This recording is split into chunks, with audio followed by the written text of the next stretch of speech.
Hello and welcome back to my studio. It's Lois here from Lois and Morgana Davidson Art, and I'd like to share with you today how I painted this atmospheric Irish landscape from the beautiful area known as the Ring of Kerry. But first, a quick peep at my new book, Landscapes in Watercolour, Tips and Techniques for the Complete Beginner, which is now available to order or pre-order, depending on where in the world you are and which shop you choose. This is the photograph from Pixabay that I've used as inspiration. As you can see, I haven't tried to replicate it exactly. Remember, we're using our artistic license to create a painting and not a photorealistic interpretation of the photograph itself. I shall leave a link in the description below, but the first thing that I'll do is to very lightly rough out the scene on my watercolour paper in pencil. So I'm simplifying the scene into just the two headlands, a big one on the right, a smaller one on the left, a horizon line, a couple of trees and a beach. And because this is going to be a line and wash painting, I'm then going to go over my pencil sketch with waterproof fine liner. I'm using a Faber-Castell 0.5mm artist pit pen, which gives me a nice line. I can shade in some slightly darker areas and draw in my scene, and that gives me a really good roadmap to follow when I paint. And I think line and wash is a wonderful technique for beginners because not only does it help you to improve your simplification and sketching skills, it gives you a really nice roadmap to follow when you come to paint. I'm using Saunders Waterford cold press watercolour paper. It's taped to my board with ordinary decorator's masking tape, and my board's at an angle of about 20 to 30 degrees. I'm going to paint using the wet in wet method, which means wetting the sky. I'm using a large wash brush and I'm using clean water and leaving some areas where the clouds will be dry and just painting around those dry areas. And if you look carefully, you can see it's slightly darker where I've applied the water. And I'm bringing the water down into this lake or bay and leaving a few dry patches, but using horizontal brushstrokes to keep the water nice and flat. This is a nice dark value of Payne's Grey, which will give me a lovely moody sky. It will lighten back by about 30%, and as I'm painting onto the wet page, that will further dilute the paint, which is why I'm going in so dark. As I paint into the wet areas, I get beautifully diffused passages of paint, but where the paint meets the dry areas, it resists against that and I'll get harder edges. So I'm working across my sky, making sure I get some variation in the value from dark to light, working around those dry patches, softening them in places, but trying to still keep a few clouds in this atmospheric sky. Notice that I'm using the body of the brush to paint the larger areas and then swapping to the tips of the brush to paint along the horizon line and to create the horizontal brush strokes, leaving gaps between them of unpainted paper that will give me the impression or the suggestion of my water and cloud reflections. My brush is a Princeton Aqua Elite 1.5 inch modeler. You can use any large brush, wash brush for the sky, but when you move to the water, I think it's easiest to paint it with a flat brush. So I've painted over my distant mountains because they will be slightly darker than this anyway. Trying to feather out my brush strokes as I approach the beach.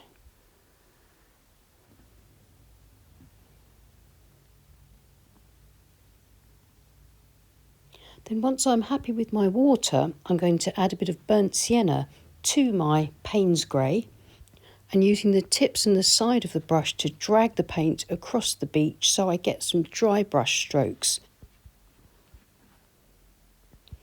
So the dry brush strokes is sort of hitting and missing the texture of the paper and giving me the texture of the beach.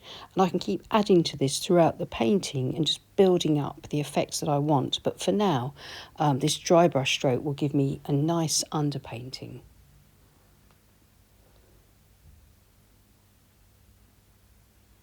I've now mixed up a really dark value mix of my Payne's Grey and Burnt Sienna, and I'm dragging it across my headlands.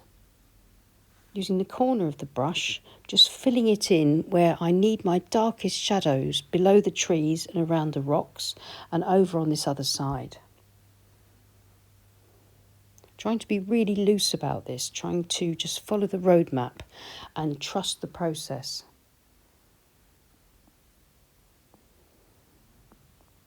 Then once I've got enough darks in, I can dip into some sap green and begin to introduce some beautiful greens across the top of the headland and then across the sloping part of the headlands as well. I've mixed some burnt sienna in with my sap green to give me this sort of more earthy green. So keeping things nice and loose, just creating the impression of these headlands. And now I've dipped into my green again and then dabbed my brush onto a paper towel to remove any excess moisture. And I'm just putting in the first underpainting for the canopies of my trees. Pulling a bit of green across the beach so that I get the effects of that sort of algae and seaweed that's growing up over it. And just adding a few more shadows.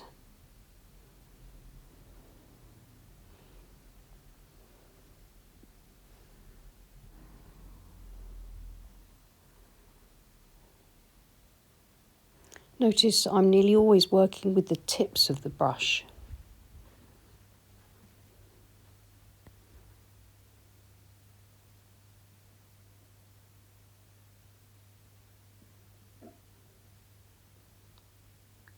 And then when I'm happy with the way the beach is looking, then I'm going to take my palette knife and scrape into the rich paint to reveal some highlights and some rock textures in this headland.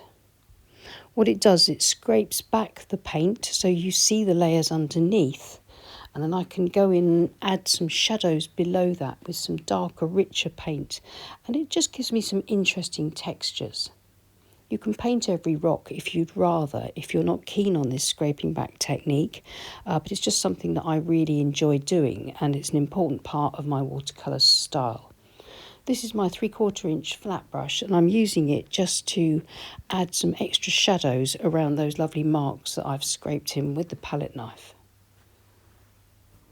And now I'm scraping through to the white of the paper to reveal some paler branches connecting the tree trunks with my canopies here and there.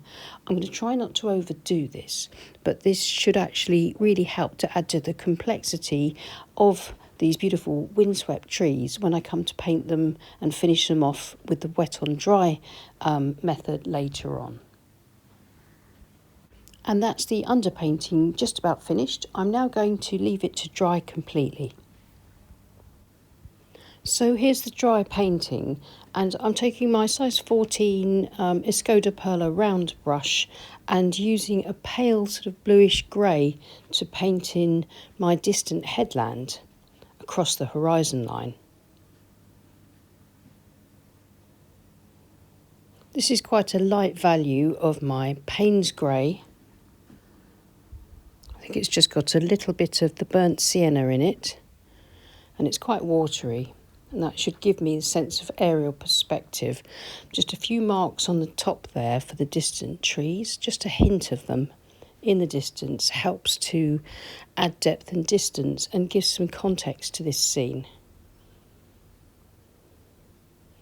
And then as the paint runs out on the brush and gets paler, or you can dip into a little bit more water, paint in your very distant mountains, keeping them really pale, keeping a little bit of variation for each layer of hills and mountains.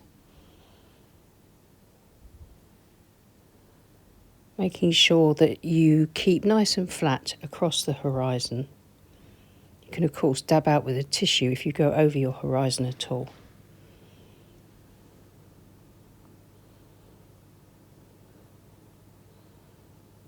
Try not to make this too dark, otherwise it will distract the eye. If they're nice and pale, it gives us that sense of depth and distance. I've now mixed up a mixture of my sap green, burnt sienna, with a touch of cad yellow in it, and it's not quite dark enough. I want to now paint in my foliage on these two focal point trees. So I'm going to keep adding different colours to it to get it darker. I've added a little bit of perylene green, a bit more burnt sienna, and I've weighted my mix with different colours, so some slightly lighter, some is slightly darker, and then I'm going to build up on the marks that I painted in the wet in wet process, build them up, darken them in places to suggest shadow. But I'm trying to leave some of the original paint showing through and some of the gaps that I left where the sky is showing through. This variation should help me to create the illusion of shape and form in my tree canopies. So this part of the painting, I'm using the wet on dry technique, which is very different from the wet in wet. The wet in wet gave us lots of soft washes. It created the underpainting, and it gave us lots of lovely lost and found edges. What I have to do now is carefully bring the scene together with a few crisper, harder edge details, bringing in some darker values to complement the light and mid values that were created during the wet in wet wash. This is my rigger brush, and I've added a little bit of burnt umber to my tree mixture, my darkest tree mixture, and I'm now going over my line work and connecting the canopies using these trunks, and also connecting obviously the trunks to the headland. So I'm just sort of pulling out little bits of branch and twig that you can see in the gaps that I've left in my foliage. Because these trees are leaning across the headland and in the same sort of direction as the clouds, this helps us to achieve this atmospheric sense of movement in the painting, because everything looks really kind of rugged and windswept. So try and avoid just painting your tree trunks straight up unless you're looking to paint something that's very calm and still and tranquil. For something windswept, we want to try and show how the weather affects the environment that we're painting. My headlands and beach are all a little bit mid-value at the moment, so I've mixed up a dark using Payne's Grey, burnt umber and burnt sienna, and I'm going to use my large mottler brush, using just the corner of it and the tips mostly, to place my shadows in and around the rocks, the grasses and the beach, and just keep building the scene up until I feel that it has enough shadows and enough dark areas in order to create the illusion that I'm looking for.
Now using the tips of my 3/4 inch flat brush and Payne's Grey, excuse me, to carefully put in some darker value, so bringing up the water itself to mid value using these horizontal brush strokes, working around the area that I've kept lighter because I want to preserve that so that I get the impression or suggestion of cloud reflections in the water. And I think I'm just about done now. I'm going to remove the tape and have a look and see how it looks. Once I see it with a clean white border, I can see it with fresh eyes and assess whether I need to do anything else to it just before it dries. I'm looking at my tree canopies, and I think because the paint there is still just damp, I can scrape a few lighter branches through those rich darks. Not too many, but just enough to bring a little bit of a light highlight against the dark sky and to link the branches that are already created with paint. Then maybe go in and even out and connect a few of those darks a little bit more, spreading out that rich paint with a small calligraphy brush or any small brush with a good point.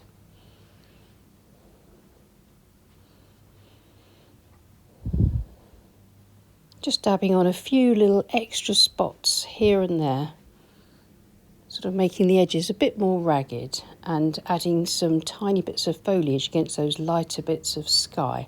And I think these finishing touches, small though they are, actually make quite a difference to the finished painting.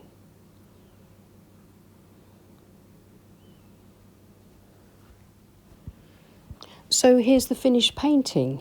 I really enjoyed painting it, and I hope you got some useful ideas from it, whether you try a scene out that's similar to this or whether you take some of the ideas and methods here and use them as transferable skills in your own paintings. The limited palette here of Payne's Grey, Burnt Sienna, Burnt Umber, Sap Green has really worked beautifully. I'm really pleased with how harmonious these rugged colours are together. And I think that the line and wash method used here, creating line work first as a roadmap with waterproof fine liners, makes this a scene that's suitable for beginners as well as intermediates. It's something that's really great for practicing your simplification skills and your sketching and drawing skills, and then of course your painting skills, but the line work really does help give you that roadmap to follow as you paint. So I hope that was helpful. If you enjoyed the video, then please leave us a like and maybe subscribe to our channel if you haven't already. And a huge thank you to everyone who supports us on Patreon. We really do appreciate you. I'll see you again soon. Take care and happy painting. Bye.